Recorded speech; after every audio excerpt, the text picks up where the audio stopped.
Hello students, welcome to MDC Learning. Today we will start with a part 1, that is chapter number 1 for standard FI BCom, and the topic we will be learning about, that is globalization and changes in agrarian sector. Correct. In the last lecture we have talked about what do you mean by corporate farming. Even we have talked about what are the advantages and the disadvantages of a corporate farming. I hope you don't have any of the doubts regarding all that topic. If you have any doubts, feel free to ask me. For today's topic, that is known as globalizations and changes in agrarian sector. If I'm talking, if whenever you see agrarian sector, it means always a farming sector, correct, जहाँ पे हम लोग agricultures के बारे में बात करेंगे, correct. तो अभी लास्ट लेक्चर में हमने पढ़ा था कैसे हमारे पे कॉर्पोरेट फार्मिंग्स होती है, हाउ द मल्टीनेशनल कंपनीज और the big companies is been hiring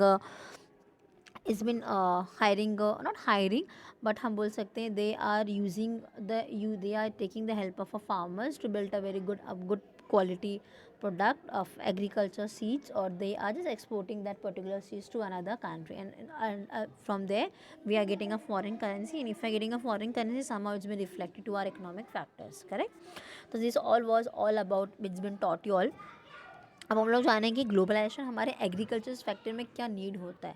तो first of all, those who haven't understood the lecture, globalization I just state again in a simple word. Globalization means a word, it's means where we can import or export, we can go beyond our domestic changes. हमारे domestic area से बाहर हम जाके कोई export या import कर रहे हैं. If we are trading with any other country, that is known as globalisation. Globally हम लोग हमारे कंपनीज़ को आगे बढ़ाने की कोशिश कर रहे हैं, ठीक है. That can be with the help of import, that can be with the help export. You can take a franchisee, you can build up their branches over there. आप कोई भी तरीके से बस ग्लोबली आप लोग रीच कर रहे हो it millions of the customers, correct. तो एग्रीकल्चर जो सेक्टर्स है वो भी ग्लोबलाइजेशन की वजह से बहुत चेंजेस हुआ है. फर्स्ट टाइम पे, नॉर्मली पहले टाइम पे we were only localite to a domestic areas. हम लोग अलग अलग स्टेट्स में, अलग अलग रीजन्स में नॉर्मली करते थे. बट टुडेज़ वर्ल्ड हम लोग, हमारी बहुत से ऐसे प्रोडक्ट्स है that been exported to another country. I will give you the best example, that is spices.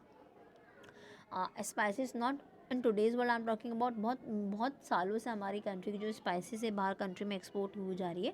Because that country, another countries are not at rich as we are into a spicy, क्योंकि वहाँ पे मसाले ज़्यादा use नहीं होते हैं. But हम लोग, हमारी कंट्री में बहुत ज़्यादा हम लोग मसालेदार खाना खाते हैं. मसाले सब चीज़ें नॉर्मली यहाँ पे यूज़ होते हैं. तो यहाँ पे नॉर्मली क्या होता है, हमारा प्रॉपर तरीके से हम लोग एग्रीकल्चर सेक्टर्स में बिल्टअप कर सकते हैं. Clear. This is the meaning.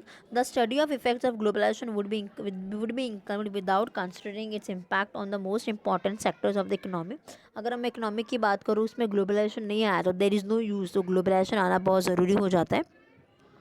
The agriculture sector is known as to be the backbone of Indian economy. Correct, क्योंकि हमारे यहाँ पे 70 to 80% हमारी पॉपुलेशन है वो एग्रीकल्चर सेक्टर्स में.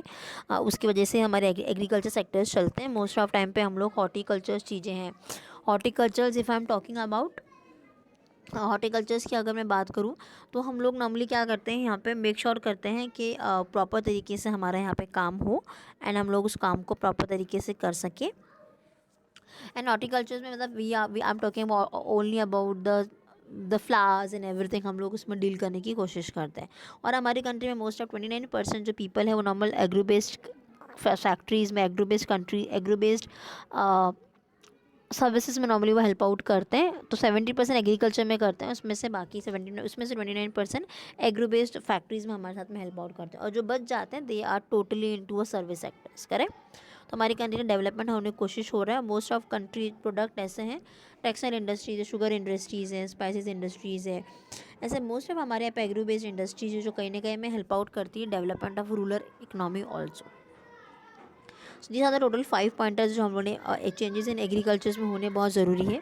The very first one that is known as changes in a food basket. If I am talking about the food basket, तो हमारे यहाँ पे फूड बास्केट बहुत चेंजेस हो गया. पहले टाइम पे staple foods and everything normally workout होता था एंड हम लोग नॉर्मली यहाँ पे काम करने की कोशिश करेक्ट। तो चेंजेस इन फूड बास्केट्स का मतलब होता है, पहले हम लोग मोस्ट ऑफ टाइम पे, क्योंकि जब से ग्लोबलाइजेशन आया हम लोग हमारी कंट्रीज़ में, तो वी हैव बीन, हमारे यहाँ पे थोड़ा अवेयरनेस ज़्यादा हो गया है। वी हम लोग टोटली अभी जंक फूड्स इन चीज़ों पे ना डिपेंडेंट होके, जो हमारे जो फूड्स हैं, जो हमारे स्टेपल फूड्स हैं, जो हमारे कल्चरल फूड्स हैं, हम लोग ज़्यादा उस पर भरोसा करने लगे हैं। दैट कैन बी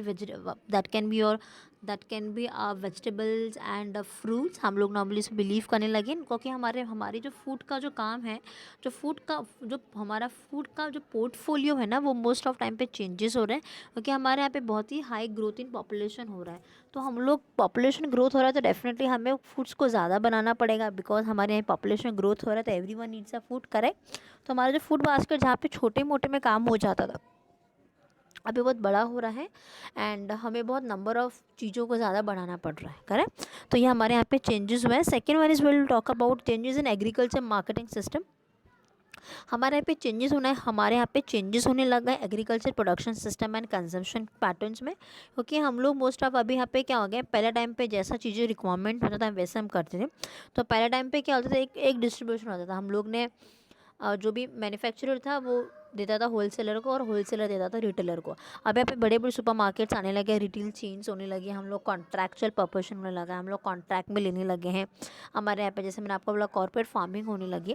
तो हमारे यहाँ पे एग्रीकल्चर को जो मार्केटिंग सिस्टम है ना, वो समूह अभी क्या होने लगा है, चेंजेस होने लगा है, क्योंकि जो ट्रेडिशनल तरीका है वो अभी हट के नॉर्मल मॉडर्न जो तरीका है, जैसे रिक्वायरमेंट होता है वैसे यहाँ पे नॉर्मली बनने का हो गया है।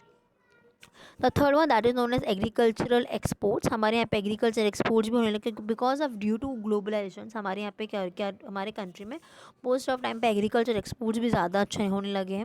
हम लोग हाई वैल्यू प्रोडक्ट को, normal high value food products को अच्छे खासे बनाने लगे हैं, और जो भी हमारे वेजिटेबल्स का, नॉर्मल फ्रूट्स का जो शेयर है इंक्रीजिंग होने लगा है, क्योंकि हमारी कंट्री में अच्छे बने लगे। If I am talking about the apples, that is growing in Jammu and Kashmir. If I am talking about the grapes, oranges, तो नागपुर में सिर्फ ना, मैंगो कोल्हापुर में, नासिक में अच्छा बनने लगा है।